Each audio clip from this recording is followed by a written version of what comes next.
அந்த காட்டுக்குள்ள வாழ்ற வாழ்க்கை இருக்குல்ல, அந்த வாழ்க்கை முறைய பத்தி கொஞ்சம் சொல்லுங்க ஐயா. காட்டுக்குள்ள இருக்கும்போது எப்படி இருக்குன்னு சொன்னேன்னாக்கா, நாங்க காட்டுக்குள்ள இருக்கும்போது இந்த அளவுக்கு எல்லாம் வெறிச்சொடியே இருக்காது. அப்ப எல்லாமே வந்துட்டு அடர்த்தி காடு மாரி இருக்கு, எல்லாமே இருக்கு.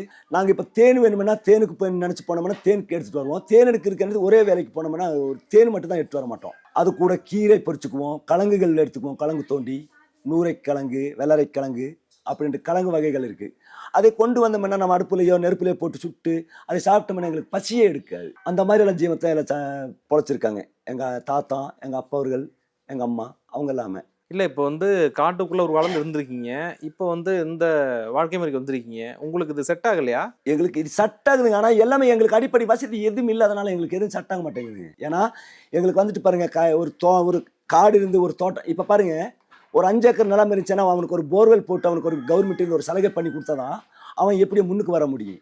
அவன் அந்த மலைய பார்த்துட்டு, வானத்தை பார்த்து நீங்க ராயும், கொல்லம் போட்டு என்ன இருந்தா நாங்க முன்னுக்கு வர முடியும் பாருங்க.